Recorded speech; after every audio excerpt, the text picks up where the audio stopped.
Welcome back, deep divers. Ready for another fascinating deep dive. Today we're tackling a creature that's been a true workhorse throughout history, the mule. The mule, yeah. And we've got a great source here that goes deep into these animals.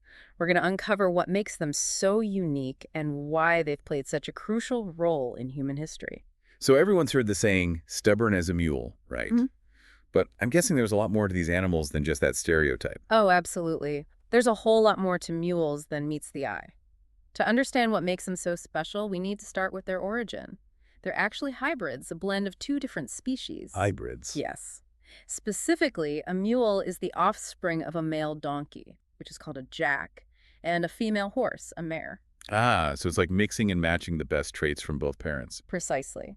And that brings us to one of the key reasons why mules are so remarkable, something called heterosis. Heterosis. That sounds pretty technical. It is, but it's a fascinating concept. Heterosis, also known as hybrid virtue, essentially means that the offspring of two different species often end up with the best traits from both parents. Okay, so in the case of mules, what kind of best of both worlds are we talking about? Well, think about the donkey for a minute.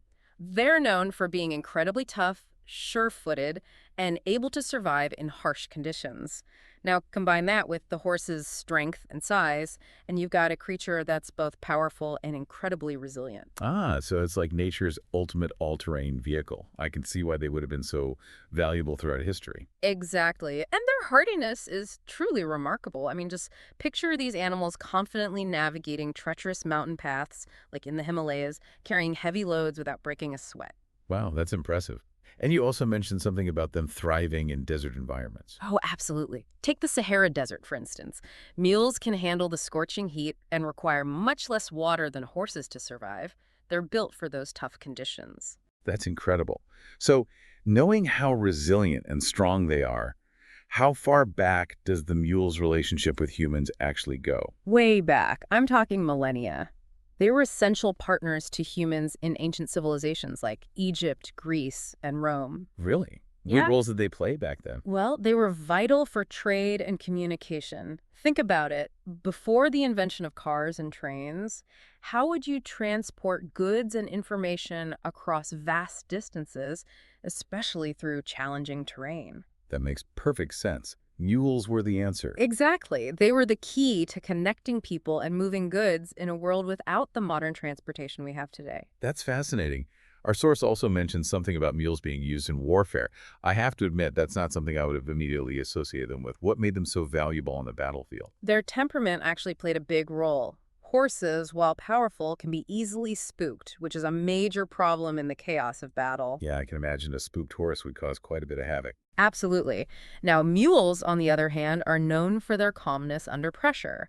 They're much less likely to panic in the midst of fighting, making them ideal for carrying supplies and even wounded soldiers. So it's almost like they have a built-in sense of, okay, things are crazy right now, but I'm going to stay focused on the task at hand. That's remarkable. It really is. And here's where things get even more interesting. Are you ready for a bit of a genetic curveball? Bring it on. I'm all ears. Okay, so mules can't reproduce. They're sterile. Wait, really? Why is that? I've never heard that before. It comes down to their chromosomes, the structures that carry genetic information.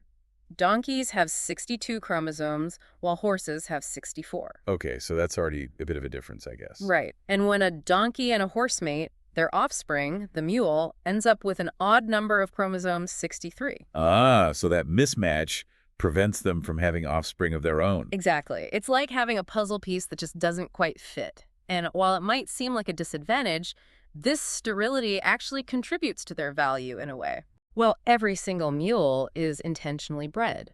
Humans have recognized their unique qualities for centuries and have put effort into creating more of these incredible animals. That makes a lot of sense. So we've talked about their strength, their hardiness, their temperament, but what about that stubborn reputation? Is it really stubbornness, or is there something else going on? It's a great question, and it actually speaks to their intelligence. What often gets perceived as stubbornness is, in many cases, a combination of caution and independent thinking. So they're not just blindly following orders. Exactly. They're incredibly aware of their surroundings and less likely to rush into potentially dangerous situations. They really think things through. I guess that makes sense. But wouldn't that also make them less effective in situations that require quick action? That's a valid point. There's always a trade-off, right? Yeah. But this caution is often what makes them so reliable. Our source actually mentioned that mules are less prone to accidents than horses, precisely because they're more careful. It's like they're thinking, hey, I'm not going to do something that could get me or my rider hurt. Exactly. Now, you might be wondering, are mules still relevant in today's world? I mean, we've got all sorts of modern technology now. Do we really still need them? That's a great question. It does seem like their traditional roles might be less necessary now. What do you think? Well, while we may not rely on them for transportation and warfare the way we used to, mules still play an important role in various fields. Oh, really? Like what? Well, they're used for trekking in remote areas where vehicles can't access. Oh, that makes sense. Anywhere else? Definitely.